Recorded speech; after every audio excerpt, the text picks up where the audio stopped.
Bem-vindos ao podcast Caos Planejado, seu programa sobre cidades. Eu sou Anthony Lin e hoje eu converso com Raul Juste Lores. Natural de Santos, Raul é autor do livro São Paulo nas Alturas e editor-chefe da revista Veja São Paulo. Raul também teve a oportunidade de viver realidades urbanas diferentes, tendo sido correspondente da Folha em Pequim, Washington e Nova York e correspondente da Veja em Buenos Aires. Boa noite, Raul, e obrigado por participar de mais uma edição do nosso podcast. Obrigado, não, prazer falar contigo e falar sobre cidades. Raul, a gente está gravando aqui algumas semanas depois que caiu o viaduto em São Paulo, né? Uhum. E eu tive em São Paulo durante o final de semana e já vi algumas mudanças na cidade. Eu queria te perguntar, como paulistano, né, que impacto isso teve na cidade e talvez mais do que isso, que significado isso talvez tenha para a cidade? Olha, eu acho que deixa explícita essa marginal dependência, né? Como uma cidade deste tamanho é tão dependente de uma via expressa que sufocou um rio aí nos anos 60 e 70.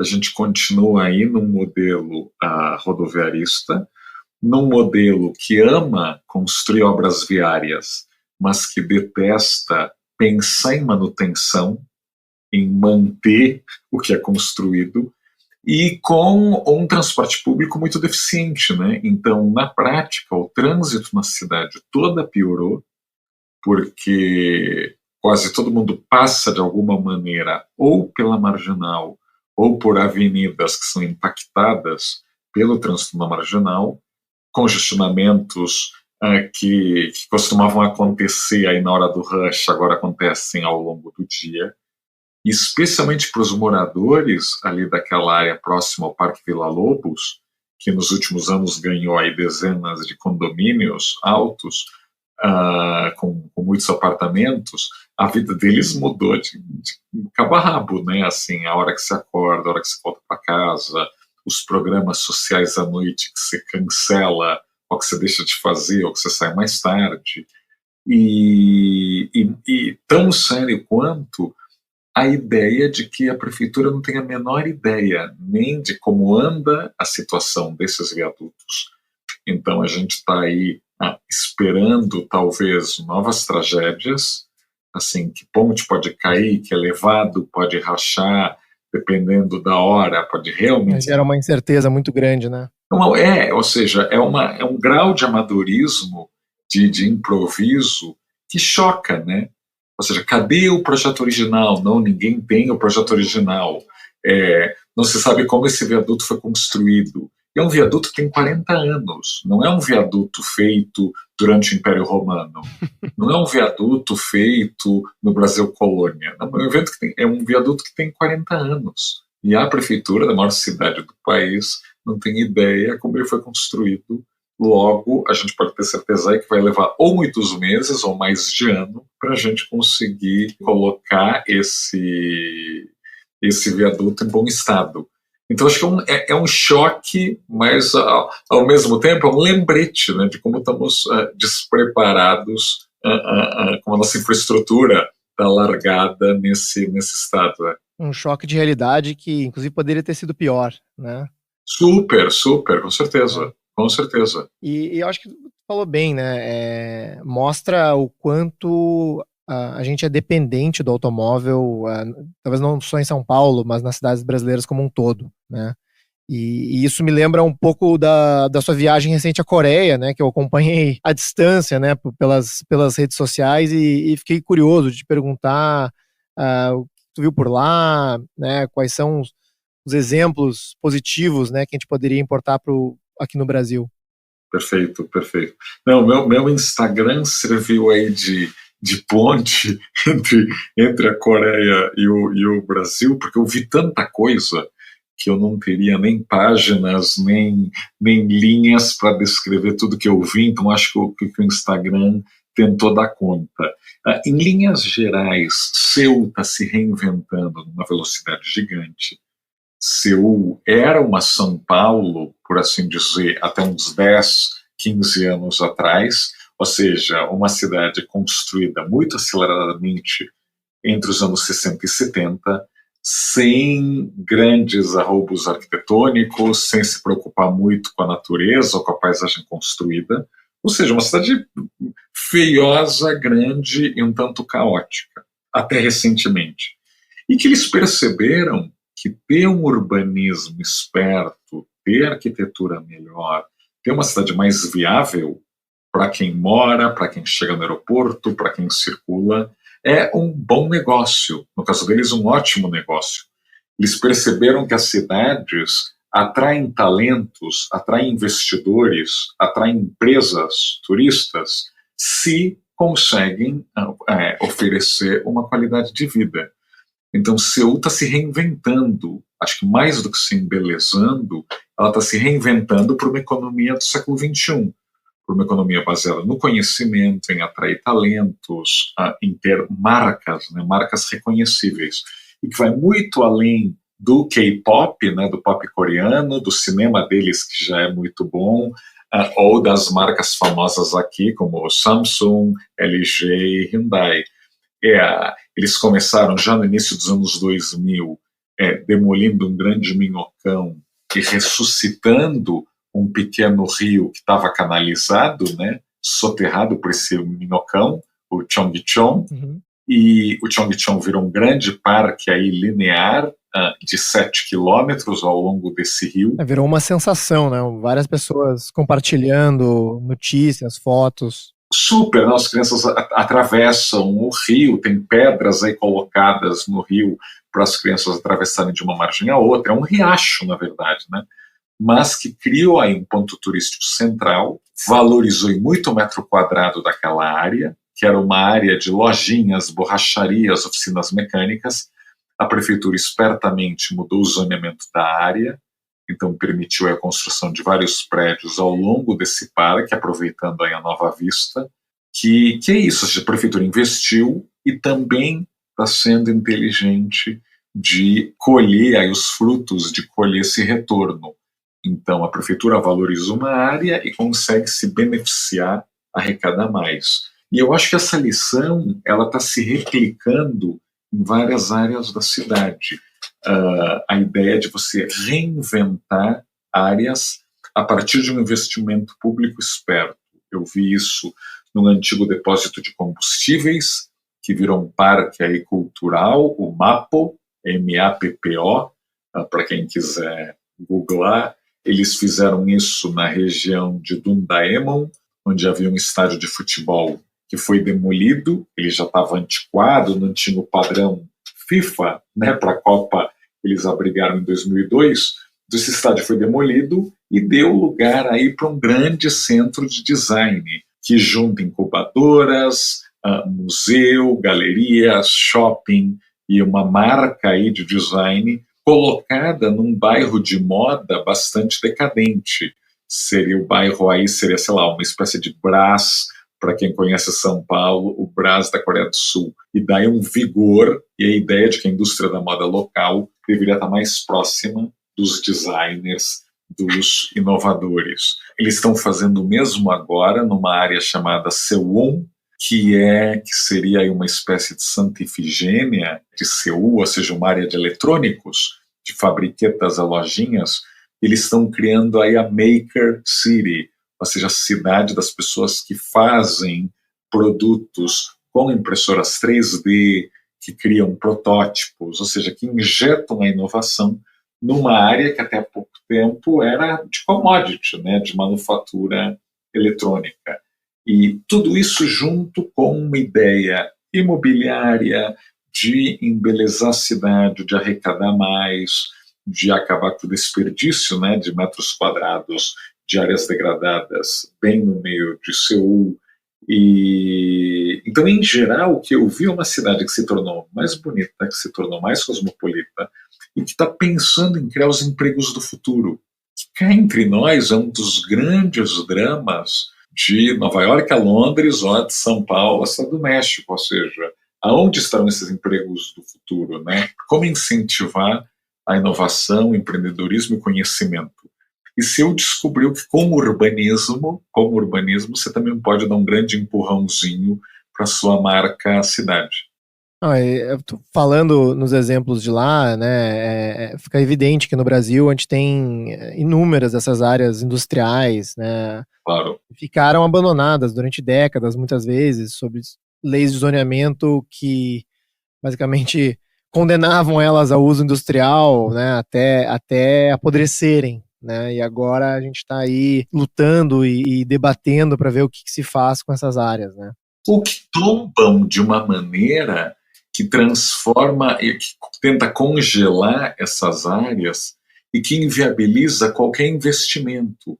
A gente tem um drama, ou a gente demole e não deixa aí um tijolinho para lembrança, ou a gente protege de uma maneira que quem quiser colocar um ar-condicionado Não ou pode. trocar uma janela vai levar 2 anos ou 3 anos de aprovações. É. E essa não é a maneira mais inteligente de se preservar.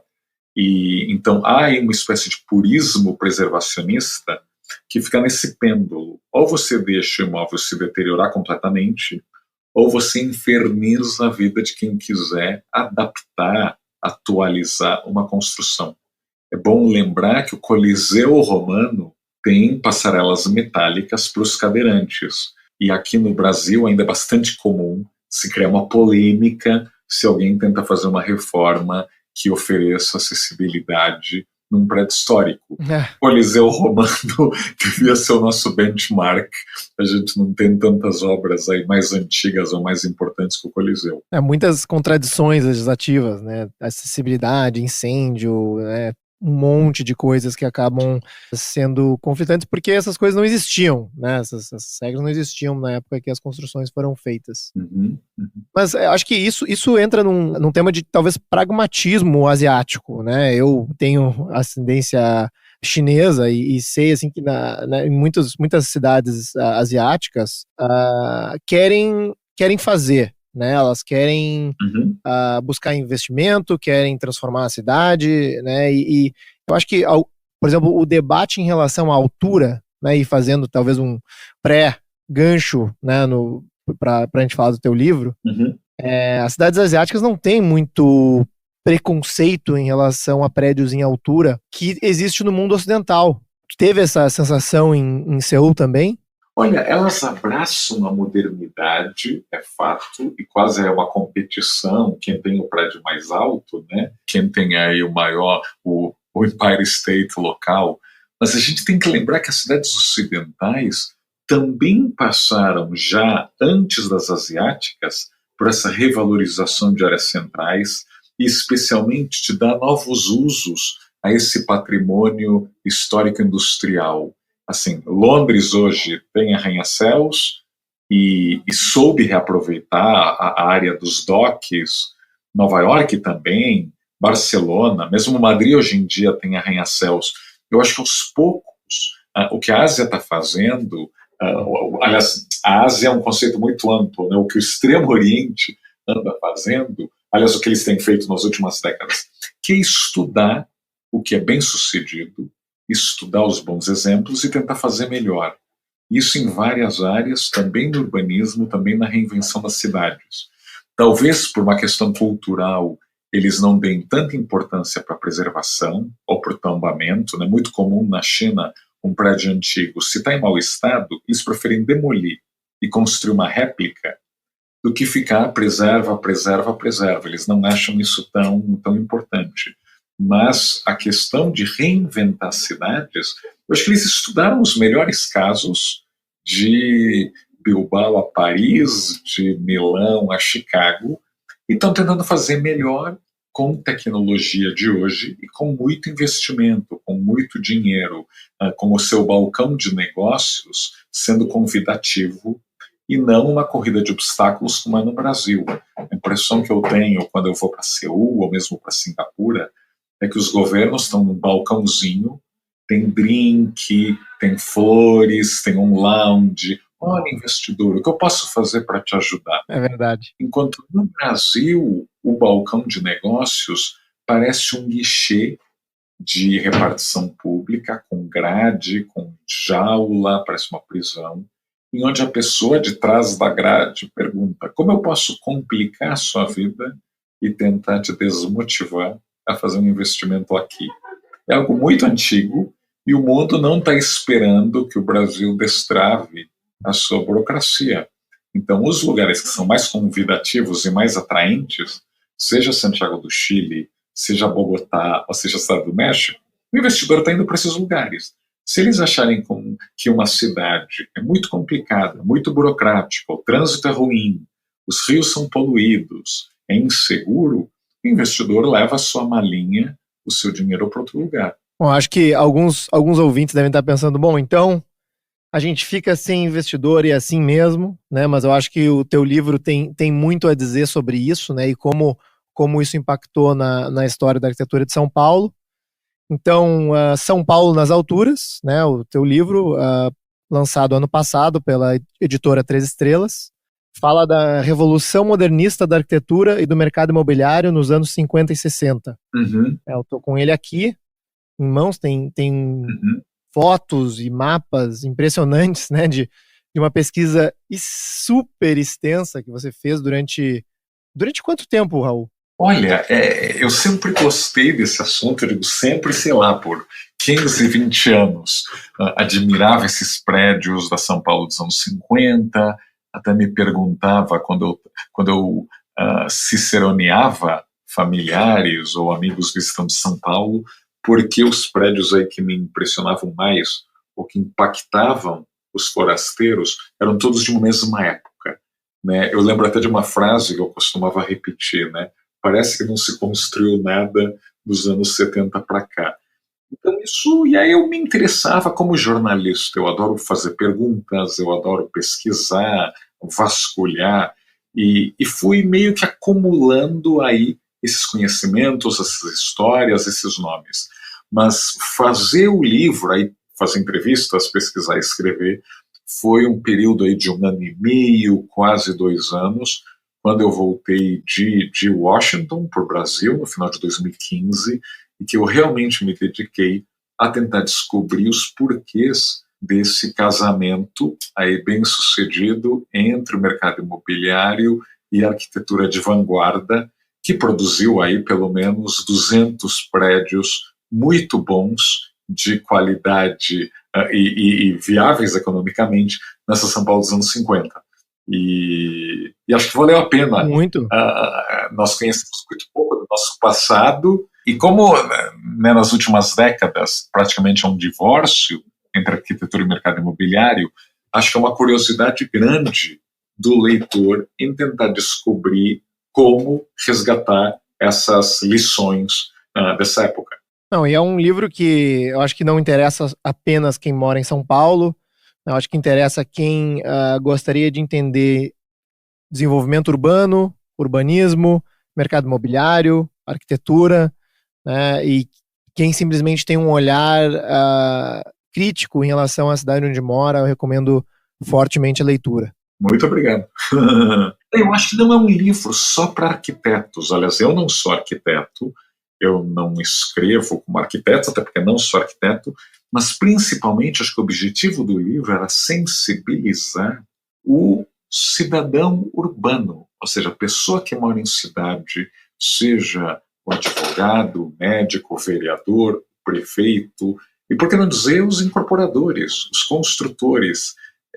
Eu acho que é um tipo de informação que circula muito pouco no Brasil.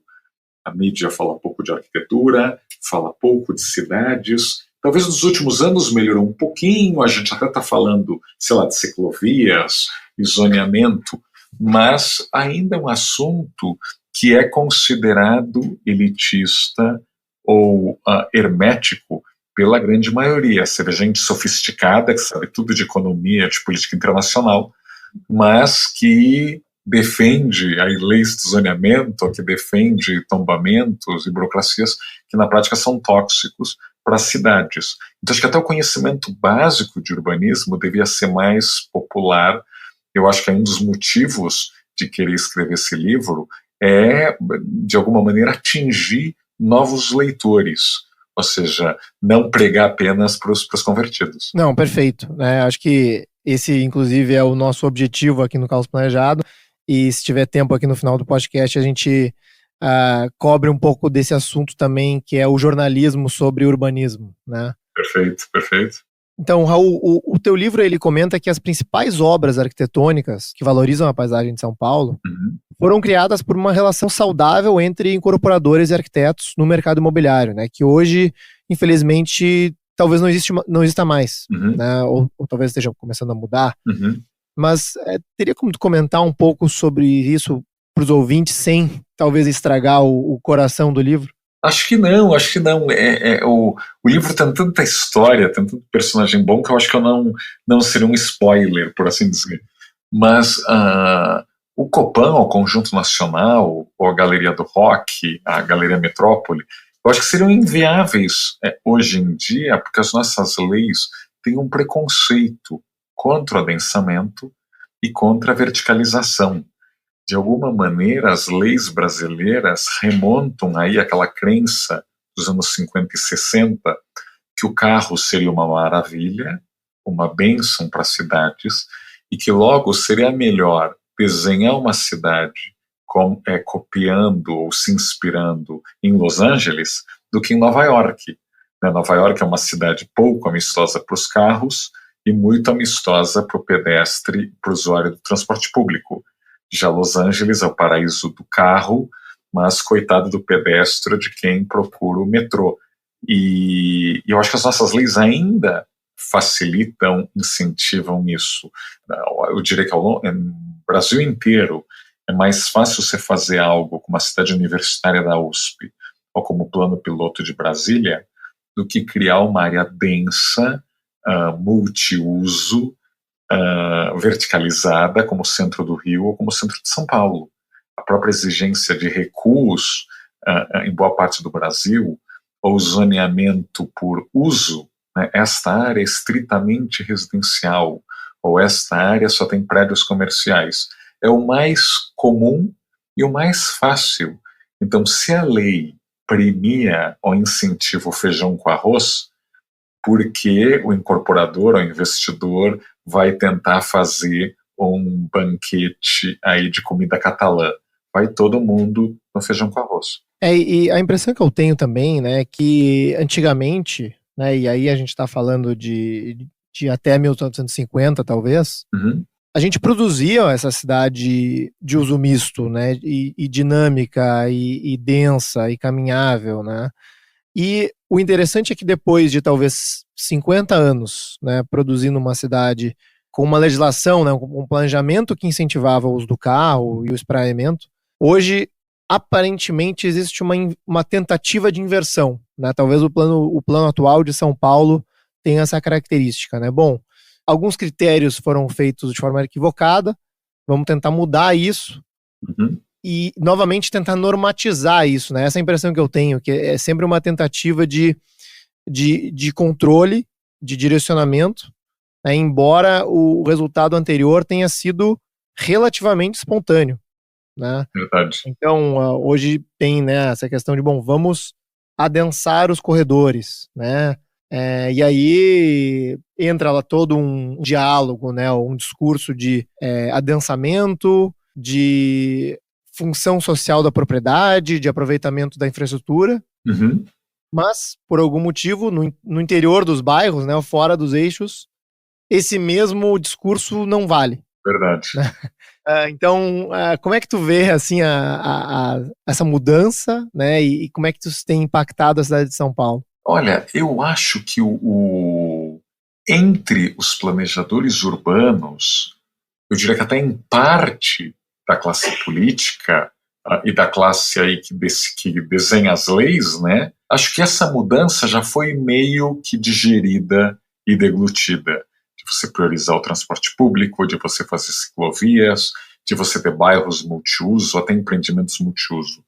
A grande questão é que, justamente, como arquitetura e urbanismo viraram temas tão herméticos, boa parte da sociedade não está no mesmo vagão, não está pensando da mesma forma. De alguma maneira, aquele movimento que existe nos Estados Unidos, né, not in my backyard, né, não no meu quintal, é bastante forte aqui. Então a gente tem dezenas de regras e leis que protegem uma certa elite a não ter novos vizinhos.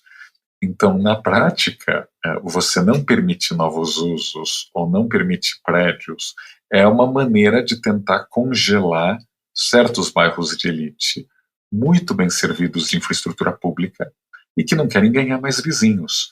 E essa é uma batalha que ainda, na maioria das vezes, o poder público se apequena e não tem coragem de trombar. Então, aqui em São Paulo ainda é muito comum que vizinhos não queiram uma nova estação de metrô ou um novo corredor de ônibus. Aquela ideia de que todo prédio é ruim, não. Neste terreno eu preferi uma praça. Então, as áreas de São Paulo, de elite, que são as mais verdes e as mais servidas de praças, querem mais praças.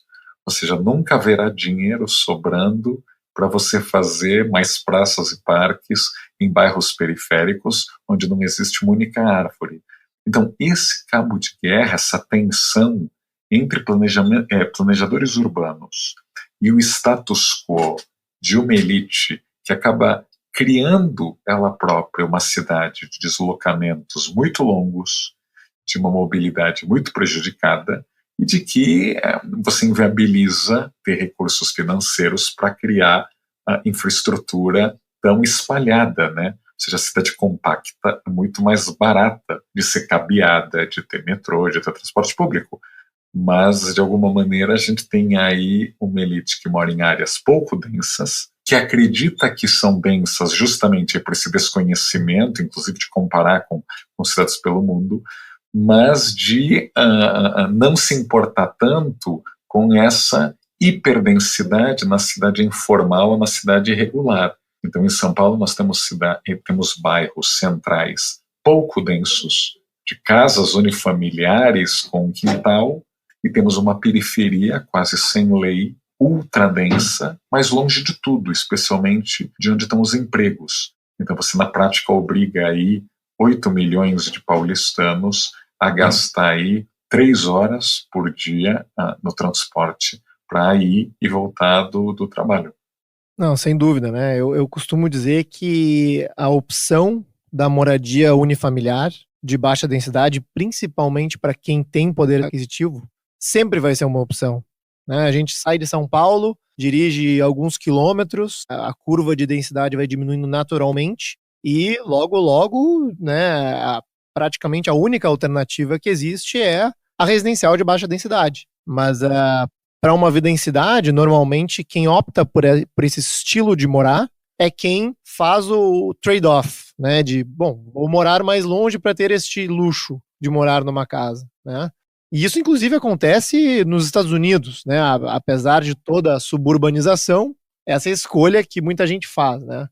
E no Brasil, a impressão que eu tenho é que muita gente quer ter tudo, né? Bom, quero estar perto de tudo, sair a pé de casa para ir na padaria e fazer minhas coisas como se fosse um bairro denso, mas morar numa casa com piscina e jardim, e espaço e cachorro e tudo mais. Claro. Qual a diferença? A gente tem que lembrar que o subúrbio americano, além de ter sido muito subsidiado pelo governo, a gente está falando de um país rico. Então, onde você morando perto ou longe do trabalho, você vai ter carro, você vai ter uma casa espaçosa, a via expressa vai ter um asfalto bom, uma largura boa. Então, a gente tem a versão pobre disso.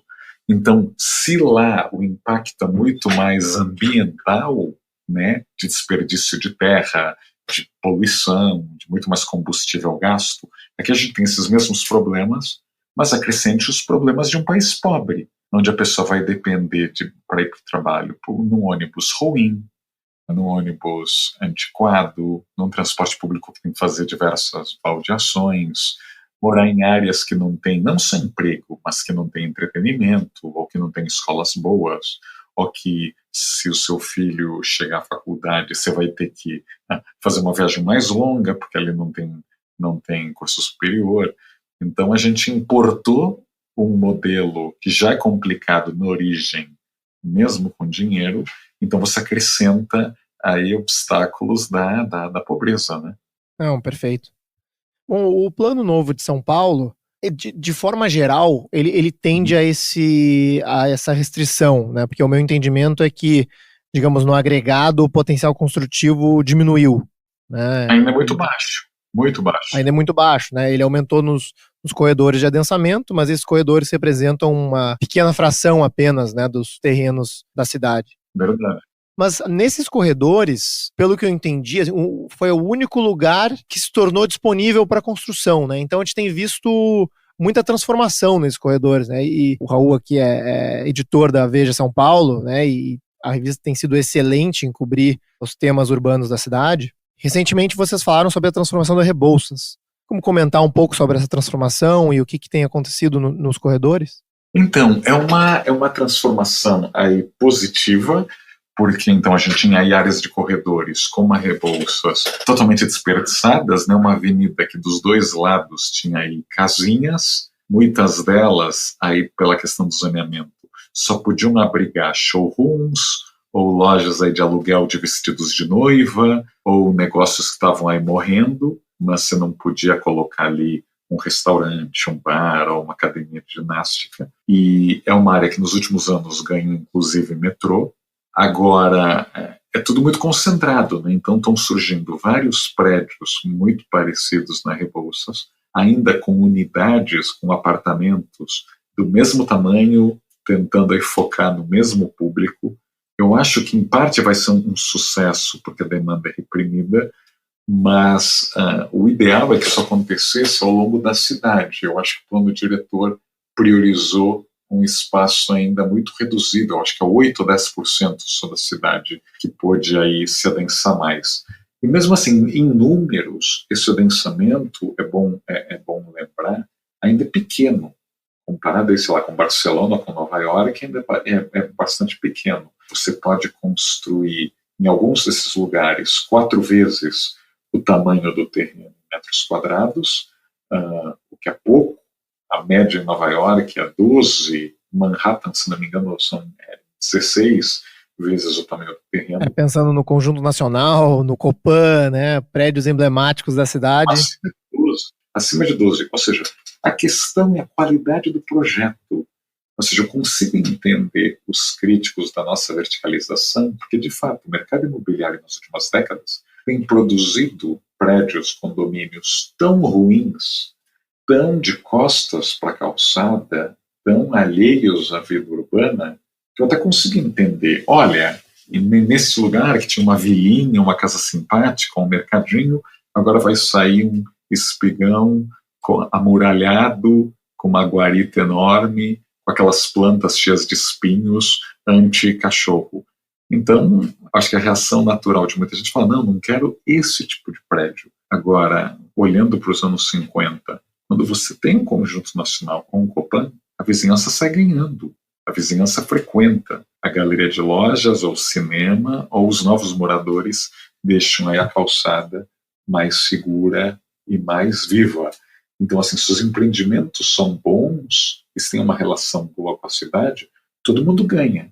Ganha quem constrói, ganha quem vai morar lá, e ganha quem está passeando à noite e vê ali uma calçada mais viva, mais humana. Então, acho que a gente precisa enfatizar a importância do projeto, a importância da qualidade, é o que define se um arranha-céu é bem-vindo ou não. Então, as leis são importantes, nosso adensamento ainda é baixo, mas dá para entender os críticos ao adensamento se na prática você vai criar um bairro muito, muito ruim, né? Um dos artigos que eu escrevi, que talvez seja um dos mais lidos do site, como a verticalização brasileira talvez seja a pior do mundo. Porque a gente verticaliza, recua o edifício do prédio, né, na maioria das vezes por lei, inutiliza o térreo, e de uma forma que a gente está verticalizando, não permitindo adensamento, muitas vezes, né, que é o caso de Porto Alegre, que é uma das cidades mais verticalizadas do Brasil, com um índice máximo ao redor de 2. Então, é uma questão um pouco entendida, né, porque as pessoas veem um monte de prédios e dizem, não, bom, prédios são ruins por causa disso, né, mas tem várias sutilezas, né, nessa forma de verticalizar. Claro, claro.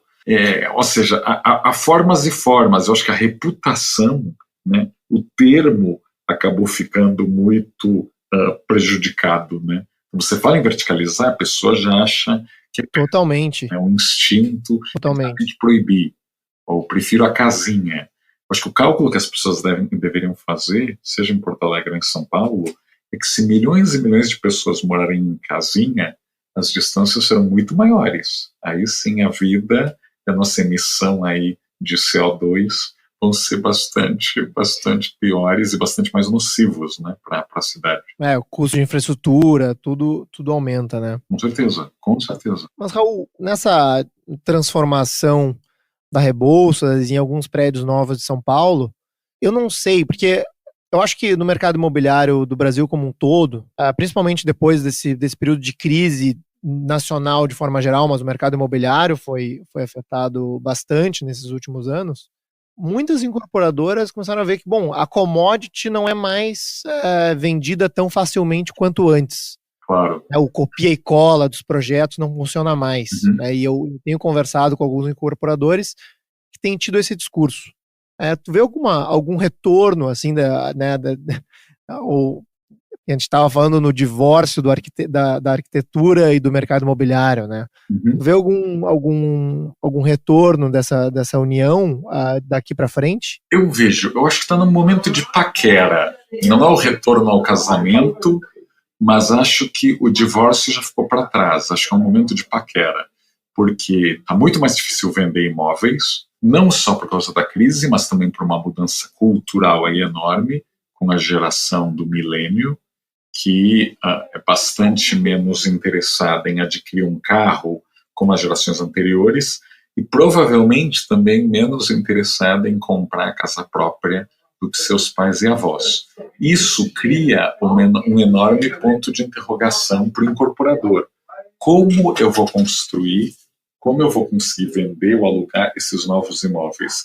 Por isso que, de alguma maneira, volta ao período que eu retrato no São Paulo nas alturas. Ou seja, os incorporadores precisavam dos arquitetos para criar produtos por uma classe média, até mesmo por uma classe alta, que estava pela primeira vez abandonando a casa para morar em apartamento. Os arquitetos foram fundamentais em não só dar status, mas dar qualidade a essa vida coletiva em condomínio. Eu acho que esse atual momento que a gente vive está colocando aí muitos incorporadores no divã e estão se perguntando como é que eu vou construir um prédio, um condomínio, para quem tem hoje 25 e 30 anos e que prefere andar de bicicleta ou andar de Uber do que ter um carro, de que quer ter coworking, uma área de meditação dentro do condomínio, que não é mais tão louca por vagas de garagem ou por um salão de festas fechado. Então, essa mudança demográfica está colocando muita gente aí a ter dúvidas sobre o mercado, como você bem falou, por 30 anos ou 40 anos, funcionou no copia e cole, não ficar aí numa linha de montagem muito barata como commodity. Ou seja, quando vendia fácil, ninguém se preocupou em melhorar muito o produto. Agora a gente está no momento aí oposto. Sim.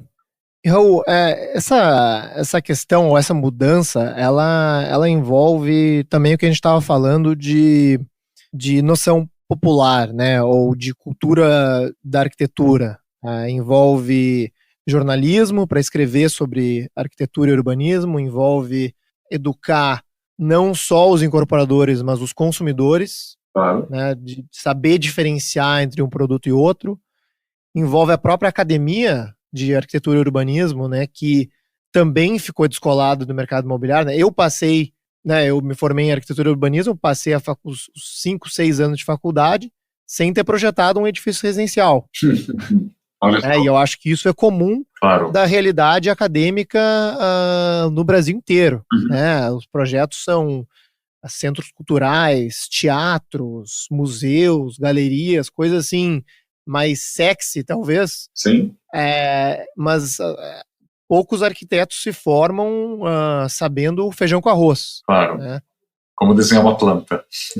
Então, o São Paulo nas alturas faz esse trabalho, né? A Veja São Paulo faz esse trabalho, a gente no Caos Planejado também. Como é que tu vê que a gente pode aumentar isso ou melhorar isso no Brasil? Ainda é muito pouco, ou seja, eu adoro a Vejinha, acho que o meu livro até está sendo mais lido e vendido do que eu esperava, o Caos Planejado é uma grande iniciativa, mas ainda estamos longe, eu digo até da massa de classe média, da massa de elite. estamos falando ainda para um público muito, muito, muito reduzido. E acho que há vários culpados aí. Somos um país que lê pouco, somos um país pouco informado, temos uma população até de elite monoglota, então que mal conseguiria ir ler a The Economist ou New York Times. A mídia passa por um terremoto financeiro a partir do momento que ela perdeu as suas duas principais fontes de renda, né, assinaturas pagas e a publicidade. A mídia precisa se reinventar, mas enquanto isso não acontece, ela tem cortado todos os custos possíveis. Então é muito difícil hoje esperar que a mídia, que mal consegue ter braços para cobrir um país em recessão, um país com governo novo, um país com várias crises simultâneas, é difícil eles terem investimento e ter a mão de obra para cobrir o urbanismo e a arquitetura. Então a mídia está ausente desse debate na maior parte das vezes. A nossa TV mal fala do assunto. No caso da academia é um drama, porque a universidade brasileira ela ainda está de costas para o mercado e ela ensina, ela forma arquitetos para fazer obra pública. O que você falou de museu ou né, esses grandes programas, na prática é porque os professores também acham que a função social e da arquitetura é trabalhar para o governo e que talvez qualquer obra pública seja imoralmente superior ao mercado imobiliário. Como a gente sabe, nos últimos anos, muitas obras públicas não têm outra função que não a de enriquecer políticos e empreiteiras.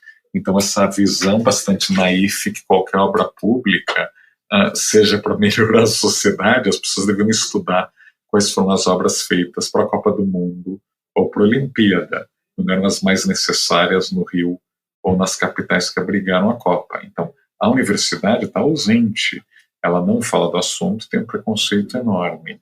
Temos a mídia, temos a classe dos arquitetos, que está muito pouco habituada a falar com a sociedade, ela fala para si própria, é uma classe, ou seja, além desse lado ideológico que muita gente aprende na faculdade, os arquitetos querem falar para arquitetos, uma certa arrogância aí de tentar traduzir o seu discurso para a massa. E eu gosto de frisar, se Drauzio Varela consegue explicar o que é oncologia no Fantástico, na TV Globo, não me venha nenhum arquiteto falar que a arquitetura é muito complicada ou que o urbanismo é muito difícil. Deve haver, sim, o esforço de você conversar e provocar essa discussão, falando aí um português simples, sem usar jargão. Então, por causa de todas essas ausências, mídia, academia, os próprios profissionais, é ainda um movimento vagaroso. Eu acho que a gente não está no pior momento, o pior momento já está no passado, mas acho que ainda é uma transformação vagarosa. Ao contrário dos anos 50, o momento de São Paulo às alturas foi assim, de uma aprendizagem rápida e de muita ousadia. Ou seja, não é à toa que, sei lá, um grupo de banqueiros de 30 e poucos anos decide fazer um Copan, que até hoje seria considerado uma loucura, eles fizeram. Você chama o Niemeyer, que era o enfant terrible da arquitetura da época, pré-Brasília, e você faz um prédio com 1.000 apartamentos. Então, esse grau de ousadia a gente ainda está vivendo. Ou que um arquiteto de 26 anos seja contratado para projetar o conjunto nacional. Ou que um casal de italianos, há poucos anos no Brasil, desenhe 7 andares de lojas num terreno exíguo no centro de São Paulo, o que viraria aí a Galeria do Rock. Então, essa ousadia, o sucesso financeiro, né? O Conjunto Nacional vendeu, o Copan vendeu, a Galeria do Rock vendeu, ou seja, havia aí uma classe média, uma classe alta, ou informadas, ou mais provavelmente novidadeiras, que queria abraçar essa modernidade que os arquitetos ofereciam. Não, sensacional. Acho que o tom é excelente para a gente se encaminhar para o final, e né, um tom otimista que busca essa mudança e ousadia, porque realmente, né, a gente pensa num arquiteto de 25 anos fazendo um projeto como o Conjunto Nacional, hoje em dia tenho certeza que a primeira pergunta para um arquiteto de 25 anos é, bom, qual que é a tua experiência? Qual que é a tua experiência em projetar prédios que tem 12 vezes o índice de aproveitamento de um terreno? Mas é bom a gente lembrar que nós já fomos capazes. Exatamente. Assim, eu gosto de terminar com essa nota otimista, porque por mais que seja importante aprender os bons exemplos de Madrid, ou de Seul, ou de Singapura, nós temos que nos lembrar que nós já fomos capazes, ou seja, com a tradição ibérica, com o clima dos trópicos, com a teoria da dependência, com o custo Brasil, nós tivemos uma geração que colocou o edifício Itália, ou a Galeria Metrópole, ou o edifício Nações Unidas na Paulista, em pé. Se eles conseguiram fazer isso há 50, 60 anos, a gente precisa tomar um pouquinho aí de vergonha na cara e voltar a produzir. A gente precisa ter essa ambição de volta. Obrigado, Raul. Adorei conversar contigo de novo, é sempre um prazer, sempre tem muito assunto para falar. E como? E convencer mais gente, convencer quem está nos ouvindo a convidar o amigo que não é arquiteto a ouvir, se interessar e discutir esse assunto, porque na prática essas cidades melhoram, é a nossa vida cotidiana que se torna mais agradável. Excelente. Esse foi nosso segundo episódio, onde conversamos com Raul Juste Lores. Você pode encontrar os links para os artigos citados ao longo da conversa na descrição deste podcast. Nossa edição de som é feita pela Sound Thinkers. Obrigado por ouvir o podcast Caos Planejado e fica ligado para o nosso próximo episódio.